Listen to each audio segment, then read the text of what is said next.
Hello बच्चों, कैसे आप सब। उम्मीद करता हूँ आप सब बहुत अच्छे होंगे।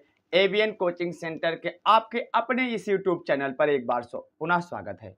आज के इस वीडियो सेशन में एक और बेहतर टॉपिक्स क्लास 11th के फिजिक्स के बिमी विधि से एक पद्धति के मात्रक को दूसरे पद्धति में किस प्रकार से बदलते हैं, आज इस वीडियो सेशन में आपको सिखाया जाएगा। तो चलिए हम चलते हैं टॉपिक की ओर। तो एक न्यूटन को डाइन में परिवर्तित करना है हमें, तो हमें एक पद्धति का मात्रक है, इसको दूसरी पद्धति में बदलना है। तो किस प्रकार से बदलेंगे, चलिए सीखते हैं। तो पहले हमें समझना है मात्रक किसका होता है। देखो, न्यूटन जो होता है बल का मात्रक होता है यम के यस पद्धति में। ये पहली पद्धति हो गई, मतलब यम के यस पद्धति में दिया है, और दूसरा इसको बदलना है किसमें, डाइन में। तो यही बल का मात्रक होता है सीजीएस पद्धति में, डाइन। तो हम यहां पर लिख लेंगे न्यूटन बल का मात्रक होता है, बल का मात्रक यम के यस पद्धति में, यम के यस पद्धति में है। मतलब जो पहली पद्धति है वो कौन सी पद्धति है, यम के यस। यम का मतलब मीटर, के का मतलब किलोग्राम, यस का मतलब सेकेंड, मीटर किलोग्राम सेकेंड पद्धति है। तथा जो डाइन है, डाइन बल का मात्रक है सीजीएस पद्धति में, बल का मात्रक सीजीएस पद्धति में है। इतनी बातें समझ में आई। अब इसी को हमें क्या करना है, हमें यम के एस पद्धति से सीजीएस पद्धति में बदलना है बल के मात्रक को। इसके लिए आपको बीमा आना चाहिए। आपको पता है बल की बीमा क्या होती है। देखो, बल की बीमा, अगर बीमा का आपने अभी वीडियो नहीं देखा है तो आप जा करके, मैं कमेंट में पिन कर दूंगा या डिस्क्रिप्शन में दे दूंगा इसका लिंक, जहां पर आपको आसानी के साथ बताया गया कि बीमा किस प्रकार से निकाल सकते हो, और बहुत सारी राशियों का बीमा भी बताया गया इसमें। तो बल की बीमा होता है MLT। देखो, इसको हमेशा बड़े क्वेश्चन में देते हैं, MLT-2 होता है, बल की बीमा होती है। अब देखो, इसको सबसे पहले हम क्या करते हैं,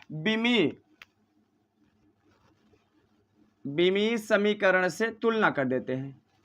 बिमी समीकरण क्या होता है, यम की पावर A, L की पावर B, T की पावर C से तुलना कर देंगे।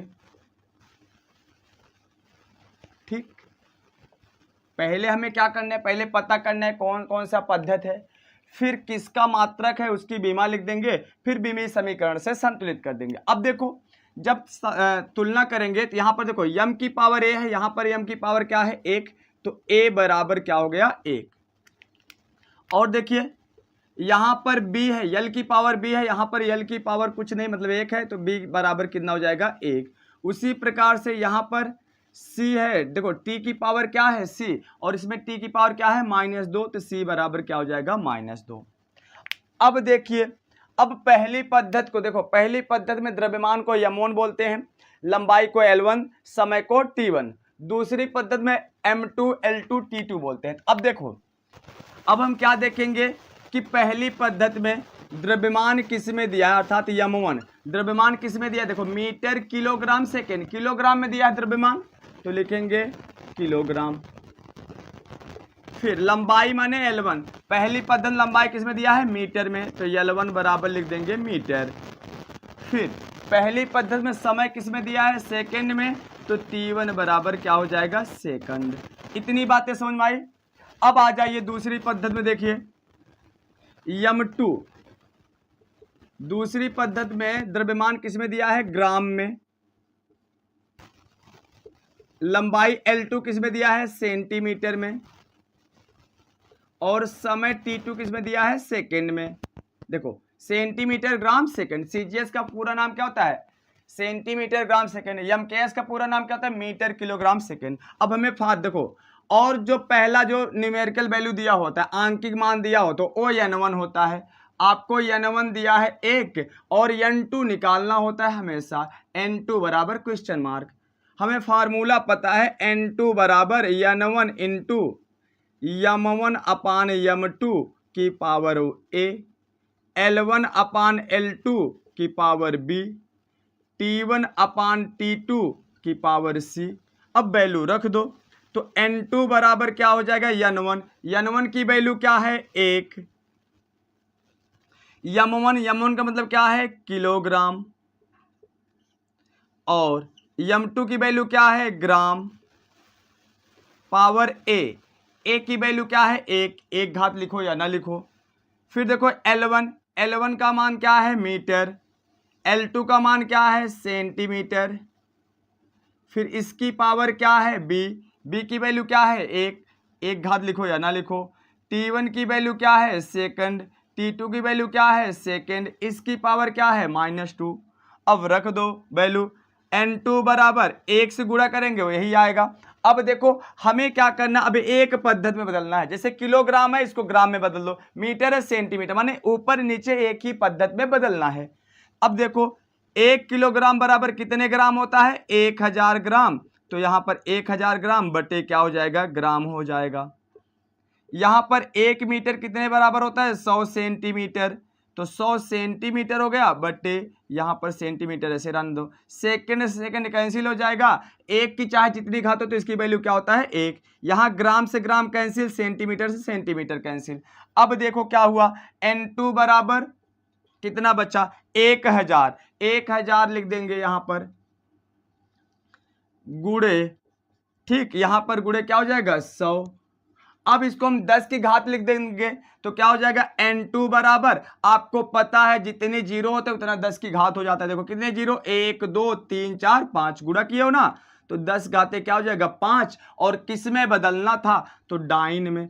इतना क्या हो गया, डाइन। तो कहने का मतलब 1 न्यूटन कितने के बराबर होगा, 10 घाते 5 डाइन के। समझ में आया बच्चों? क्या करना है, हमें कुछ नहीं करना है, पहले में पता करना है। एक पद्धति से जब दूसरे पद्धति बदलना हो तो पहला पद्धति किस में दिया है, तो पहला पद्धति MKS में। हमें पता है कि जो बल होता है, या सॉरी न्यूटन जो होता है बल का क्या होता है, मात्रक होता है। किस पद्धति में, MKS पद्धति में। अब उसी को दूसरा पद्धति CGS में बदलना है। तो जिसका हमें भी निकालना, जिस पद्धति में बदलना होता है, उस किसका मात्रक है, उसकी बीमा लिख देते हैं। बीमा लिखने के बाद बीमीय समीकरण से संतुलित करके ABC की वैल्यू निकाल लेते हैं। जो पहली पद्धति होती है उसमें द्रव्यमान M1 होता है, लंबाई L1 होता है, समय क्या होता है, T1 होता है। जो दूसरी पद्धति होती है उसमें द्रव्यमान M2 होता है, लंबाई क्या होता है, L2 होता है, समय क्या होता है, T2 होता है। फिर हमें फार्मूला पता होगा, ये फार्मूला आपको याद रख लेना है। ये फार्मूला आपको याद रख लेना है। क्या, N2 बराबर N1 इंटू M1 अपान M2 की power A, L1 upon L2 की पावर B, T1 अपान T2 की पावर C। यही फार्मूला याद रख के आप आसानी से एक पद्धति के मात्रक को दूसरे पद्धति में बदल सकते हैं। ठीक, तो इस प्रकार से हम इसको सॉल्व कर लिए। तो आज का वीडियो सेशन कैसा लगा दोस्त, कमेंट करके जरूर बताइएगा। ऐसे ही बेहतर वीडियो को पाने के लिए आप चैनल से जुड़ जाइए। अगर आप चैनल से नहीं जुड़े हैं तो चैनल को सब्सक्राइब करिएगा और बेल आइकन को जरूर प्रेस करिएगा, जिससे जो भी वीडियो पहले अपलोड हो आपके पास सबसे पहले पहुंच जाए। तो कैसा लगा इसको जरूर कमेंट करके बताइएगा। और एक होमवर्क आप लोगों के लिए है कि 1 जूल को अर्ग में बदलना है, कमेंट करके सब जरूर बताइएगा। बाकी ऐसे ही और बेहतर वीडियो को पाने के लिए इस चैनल को सब्सक्राइब करिएगा और कमेंट करके आप बताइएगा जरूर मैं अगला वीडियो किस टॉपिक पर बनाऊं। अगर आप कहोगे, आपका अगर कमेंट्स आएगा कि इस टॉपिक पर बनाइए सर, तो उस टॉपिक पर भी बनाऊंगा। तो आप कमेंट करके भी बता सकते हैं कौन सा टॉपिक आपको कठिन लगता है, उस टॉपिक पर वीडियो बनाऊंगा। साथ ही मैं और बेहतर से बेहतर वीडियो लाता रहूंगा। फिर मिलता हूं जल्द ही एक और बेहतर वीडियो के साथ। तब तक के लिए अपना ख्याल रखिएगा दोस्त, खुश रहिए, मस्त रहिए और अपने एग्जाम की और अपनी पढ़ाई स्टार्ट रखिएगा। Love you, bye bye, take care, Jai Hind, जय भारत।